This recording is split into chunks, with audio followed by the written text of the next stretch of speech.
موجہ شریف مردوں کے لیے باب السلام سے شروع ہوتا ہے، اور ہم وہاں سے جاتے ہوئے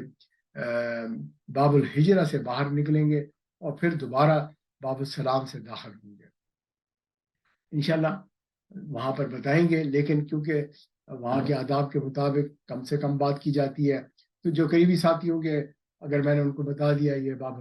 ہجرا ہے، وہ اپنے قریبی والوں کو بتائیں گے دائیں بائیں. تو آپ نے ایک تو قریب قریب ہو کے چلنا ہے، دور ہٹ کے نہیں چلنا، تاکہ میں آپ تک یہ ساری انفارمیشن پہنچا سکوں. اور جیسے مکبر ہوتا ہے ایسے آپ نے ایکٹ کرنا ہے. اگر کوئی بات بھی میں نے مجھ سے سنی ہے اس کو آگے پاس آن کرتے جائیں، دائیں بائیں لوگوں کو بتاتے چلے جائیں، لیکن وسپرنگ کرنی ہے، اونچی آواز میں نہیں بات کرنی. اور خاص طور پہ جب آپ موجہ شریف پہ جا رہے ہوں گے تو اس جب باب ہجرہ سے آپ نکلیں گے، ہجرہ کہتے ہیں ہجرت، یہ وہ راستہ ہے جہاں سے نبی صلی اللہ علیہ وسلم تشریف لائے تھے ہجرت کے وقت. تو یہ اس ڈائریکشن پہ یہ جو ہے دروازہ بنا ہوا ہے. یہاں سے ہم ایگزٹ کرتے ہی جیسے آگے بڑھیں گے تو لیفٹ ہینڈ سائڈ پہ آپ کو ایک چھوٹے چھوٹے دروازے نظر آئیں گے، اس پہ لکھا ہوگا باب ابو بکر. تو یہاں پر حضرت ابو بکر صدیق رضی اللہ تعالیٰ عنہ کا گھر تھا. اس سے جیسے آگے بڑھیں گے باب السلام ہے، یہاں سے جیسے آپ انٹر کریں گے تو آپ کے دائیں طرف حضرت عباس رضی اللہ تعالیٰ عنہ کا گھر تھا. اور جو ہے وہاں ایک اوپر ڈرین پائپ کا سائن بنا ہوا ہے براؤن کلر میں، اور میں اشارہ کر دوں گا، ساتھی جو جانتے ہیں وہ دوسروں کو بتا دیں گے. اور وہاں اس کا ایک پورا قصہ ہے، اور وہ قصہ یہ ہے کہ یہ ڈرین پائپ جو ہے اس سے پانی آتا تھا، تو حضرت عمر رضی اللہ عنہ نے کہا کہ اس ڈرین پائپ کو ہٹا دیں. اور جو ہے اور حضرت عباس رضی اللہ عنہ نے جو ہے اس کو رسپانس نہیں کیا. بہرحال بار بار کہنے کے باوجود انہوں نے نہیں ہٹایا. ایک دن حضرت عمر جو امیر المومنین تھے انہوں نے اس ڈرین پائپ کو خود ہٹا دیا. جب انہوں نے ہٹا دیا تو حضرت عباس نے مقدمہ کیا ان کے خلاف، اور یہ مقدمہ جو ہے اس وقت ایک تاریخی مقدمہ بن گیا، کیونکہ امیر المومنین کے خلاف یہ مقدمہ تھا کہ یہ ڈرین پائپ بغیر اجازت کے ہٹایا گیا ہے کسی کے گھر کا، جو ہے آپ چیزیں ایسے نہیں ہٹا سکتے. تو لہٰذا یہ ہوا کہ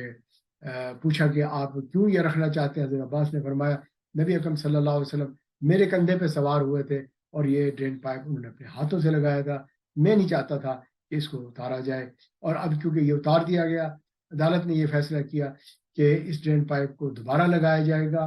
اور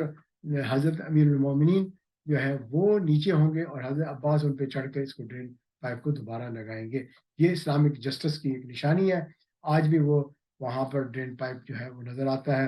اور جیسے ہی یہ باب السلام آپ کو نظر آ رہا ہے یہاں پر اس تصویر کے اندر، اور جہاں پر میرا کرسر ہے، تو یہاں سے یوں ہی داخل ہوتے ہیں باب السلام میں، تو آپ کے رائٹ سائڈ پر، اس سائڈ پر یہ اوپر کر کے ایک قرآن کی آیات کے اندر یہ ڈرین پائپ نظر آتا ہے. آپ آگے بڑھتے چلے جاتے ہیں موجہ شریف کی حاضری کے لیے، اور یہ اس قسم کے کچھ کنسٹرکشن نظر آتی ہیں. اور یہ کنسٹرکشن جو ہے آج کل کے ممبر اور اس کے پیچھے جو ہے امام جہاں کھڑا ہوتا ہے وہ جگہ ہے. اس کے بالکل اپوزٹ جو سائڈ ہے یہاں پر ایک اور بہت دیوار کے اوپر بڑی سی محراب بنی ہوئی ہے، وہاں پر بھی امام کھڑا ہوتا ہے اور نماز پڑھاتا ہے آج کل. اور اس کا سٹوری یہ ہے کہ اگر آپ اس ممبر کی اونچائی دیکھیں گے اور اس اونچائی کو اگر آپ زمین کے اوپر اس فوٹیج کو میئر کریں گے تو ایگزیکٹلی وہ جگہ بنتی ہے جہاں حضرت عمر رضی اللہ تعالیٰ عنہ کو نماز کے دوران شہید جو ہے کرنے کے لیے وار کیا گیا تھا اور آپ کو زخمی کر دیا گیا تھا. تو لہٰذا اسی نشانی میں اس کو جو ہے اونچا کر کے اسی فاصلے پر بنایا گیا. اور جہاں پر جیسے آپ آئے تو یہ آپ کو ایک نظر آ رہا ہے پلر سا، اس سے جسٹ پہلے تھوڑا سا آپ کو جو ہے ایک اور چھوٹا سا دروازہ اسی طرز کا نظر آئے گا، لیکن وہ چھوٹا ہوگا. اس کے پیچھے جو ہے ممبر رسول صلی اللہ علیہ وسلم ہے. اور جب آپ اس سے آگے بڑھتے ہیں تو یہاں پر یہ 1 2 اور 3 جالیاں بنی ہیں. ان میں جو درمیانی جالی ہے اس کے اوپر جو ہے لکھا ہوا ہے نبی صلی اللہ علیہ وسلم کا نام، اور اسی طرح حضرت ابو بکر، حضرت عمر رضی اللہ تعالیٰ عنہ کا نام. تو یہ موجہ شریف کہلاتا ہے، یہ ساری جگہ موجہ شریف ہے. اور اس کے بارے میں کہا جاتا ہے کہ یہاں پر جو ہے آپ نے نہ دعا کے لیے ہاتھ اٹھانا ہے، بلکہ ہاتھ جیسے ریگولر نیچے آپ نے رکھے ہوئے ہیں اسی طرح رکھیں. اور یہاں سے چپکے سے جتنا دور دیوار اس جگہ سے ہو کے پیچھے ہو کے کھڑے ہوں، جالیوں کے اندر نہ جھانکیں، بلکہ یہاں آتے ہوئے رستے میں ہی آپ بالکل کنسنٹریٹ کر لیں اور نبی صلی اللہ علیہ وسلم پر درود و سلام پڑھتے رہیں، الصلاۃ والسلام علیکہ یا رسول اللہ یا نبی اللہ خاتم النبیین، ایسے الفاظ کتابوں میں لکھے ہوئے ہیں، اگر وہ آپ پڑھتے ہوئے آتے جائیں گے اور یہاں پر آ کر اپنے دل کو حاضر باش کر کے کھڑے ہوں گے اور توجہ کریں گے کہ نبی صلی اللہ علیہ وسلم کے قلب سے جو فیض ہے واسطہ مشائخ کے وہ میرے قلب پر آ رہا ہے، اور انشاءاللہ تعالی یہ یہاں پر نبی صلی اللہ علیہ وسلم کے پاس حاضری کا موقع مل جائے گا۔ جب نبی کریم صلی اللہ علیہ وسلم کے معجزہ شریف پہ حاضری مل گئی، سعادت ہے، خوش نصیبی ہے۔ اب اگر کوئی بھی بندہ نبی صلی اللہ علیہ وسلم کی زندگی میں آ کے ملتا تھا تو بھائی اگر پہلی دفعہ ملا ہے وہ اسلام قبول کرتا تھا، بیعت کرتا تھا، تو لہٰذا ہمیں وہاں کھڑے ہوئے خاموشی کے ساتھ جو کلمے ہیں بیعت کے جو اکثر پڑھائے بھی جاتے ہیں ان کو پڑھ لینا چاہیے، لا الہ الا اللہ، اشہد ان لا الہ الا اللہ، اشہد ان محمد رسول اللہ، آمنت باللہ وملائکتہ، یہ تمام آخر تک اس طریقے سے اگر آپ وہاں پر پڑھ لیں گے کہ میں نبی صلی اللہ علیہ وسلم پر ایمان لے آیا، اور نبی اکرم صلی اللہ علیہ وسلم اگر ہمارے ایمان کی گواہی قیامت والے دن دیں گے، شفاعت مل جائے گی، تو بہت اچھی بات ہے، یہ بہت بڑا فائدے والی بات ہو گئی۔ اب آپ یہاں پر کھڑے ہوئے جتنی دیر ہیں آرام سے درود پڑھتے رہے، پھر اس کے ساتھ ہی حضرت ابوبکر صدیق رضی اللہ عنہ کا قبر نبی صلی اللہ علیہ وسلم کے سینہ مبارک کے برابر پیچھے کر کے بنی ہوئی ہے، پھر اسی طرح حضرت عمر بن خطاب رضی اللہ عنہ کی قبر بنی ہوئی ہے، تو آپ ان کو بھی سلام کر لیں گے، اور آپ کی کنسنٹریشن بالکل رہنی چاہیے، ڈیکوریشنز کو دیکھنا، جالیوں کو دیکھنا، آگے پیچھے لوگوں کو دیکھنا، اس سے پرہیز کریں، کیونکہ جتنی دیر آپ کنسنٹریٹڈ وہاں کھڑے رہیں گے سمجھیں کہ یہی مومنٹ آپ کو نبی صلی اللہ علیہ وسلم کی طرف سے ملاقات کی اجازت ہے۔ جو ہی آپ کا مائنڈ ادھر ادھر جانا شروع ہو گیا ہے، اس کا مطلب ہے ملاقات کا وقت ختم ہو گیا، آپ آگے تشریف لے جائیں۔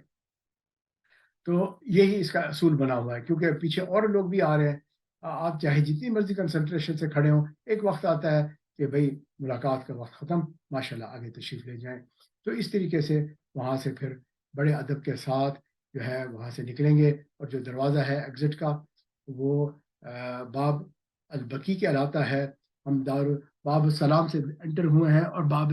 بقی سے باہر نکلیں گے۔ اچھا، اب خواتین کے لیے مسئلہ ہے کہ وہ اس طرح سے یہاں معجزہ شریف سے وہ نہیں داخل ہوتی، اور نہ ان کو اس طرح سے موقع ملتا ہے، بلکہ وہ قبر مبارک کے جو پیچھے والا سائڈ ہے، یعنی قبلہ سائڈ پر تو مرد حضرات آ کے سلام کرتے ہیں، نبی صلی اللہ علیہ وسلم کا فیس بھی ادھر ہوتا ہے، تو جس طرح خواتین عام پردے میں ہی بات کرتی ہیں، تو ایک قسم کا یہ پردہ ہے، اور وہ پیچھے آتی ہیں، اور پوری مسجد نبی اس وقت اس کو معجزہ شریف کا درجہ دے دیا گیا۔ علماء نے کہا کہ کہیں سے بھی اگر آپ درود اسلام پڑھیں گے، کہیں سے بھی آپ یہ اعمال کریں گے، وہ معجزہ شریف ہی کاؤنٹ ہوگا۔ جب ہم یہاں سے درود پڑھتے ہیں تو فرشتے وہاں پہنچاتے ہیں، جب وہاں درود پڑھتے ہیں نبی صلی اللہ علیہ وسلم براہ راست سنتے ہیں، لیکن اس کے لیے لاؤڈ پڑھنا ضروری نہیں ہوتا، بلکہ خاموشی کے ساتھ پڑھنا ہی کافی ہو جاتا ہے۔ اور خواتین وہ بھی اسی طرح اپنے نسوک کے ذریعے سے وہ ریاض الجنہ بھی جا سکتی ہیں، اور معجزہ شریف کی حاضری وہ بھی دے سکتی ہیں۔ عورتوں والی طرف عام طور پہ کچھ پارٹ ریاض الجنہ کا ہوتا ہے، اور اسی طرح تہجد والی محراب ہوتی ہے، اور اصحاب صفہ والا پلیٹ فارم ہوتا ہے، یا اگر اس سے بھی پیچھے کھڑی ہوئی ہیں تو پھر وہ جگہ ہوتی ہیں۔ تو وہ جہاں پر بھی جس کو چانس ملا، اگر آگے راستہ ملتا ہے تو ضرور جائے، نہیں جا سکتے تو پھر صبر کریں اور وہیں سے درود و سلام بھیجتے رہیں۔ اب معجزہ شریف سے آپ وہاں سے نکلیں گے، اس میں آداب دوبارہ بتائے گئے ہیں کہ ابھی اپنی آواز مت اٹھائیں، ان اینی سرکمسٹانسز، بعض اوقات وہاں پر شرطے کھڑے ہوتے ہیں، وہ دھکے بھی دے دیتے ہیں، بھائی انہوں نے آخر کراؤڈ کو نکالنا ہے، کوئی بات نہیں ہے، do not argue with authorities, rather follow their advice, instructions کو فالو کریں، مینٹین ادب کریں تھرو آؤٹ، لوگوں کو بھی تنگ نہ کریں اور خود بھی پریشان نہ ہوں۔ کوئی اور ایکٹیویٹیز کرنے کی اجازت نہیں ہے، بلکہ یہاں پر صرف اور صرف ادب کے ساتھ آپ یہاں سلام پڑھتے ہوئے باب البقی سے نکلتے ہوئے واپس راؤنڈ ٹرپ کرتے ہوئے، اگر کسی کو حاجت ہوگی باتھ روم وغیرہ پیشاب کی تو وہ وہاں پر باتھ رومز بنے ہوئے ہیں، وہاں چلے جائیں گے، اور اس کے بعد دوبارہ باب الحجرہ سے ہم داخل ہوں گے، اور باب الہجرہ کے اندر اگر سیدھا چلتے چلے جائیں گے تو آپ کا ایگزٹ بن جاتا ہے کنگ فہد والے ڈور کا، اور وہاں سے سیدھا آگے بڑھیں گے تو پھر آگے جا کے رائٹ تھوڑا ٹرن کریں گے تو دلہ طیبہ ہوٹل آ جاتا ہے۔ عورتوں کی انٹرسٹ ڈفرینٹ ہے، مردوں کی انٹرسٹ ڈفرینٹ ہے۔ انشاءاللہ عورتوں کی گائیڈ جو ہیں وہ آپ کو ہیلپ کریں گے، وہاں پر وہ آپ کو بتائیں گے کیسے جانا ہے اور کیا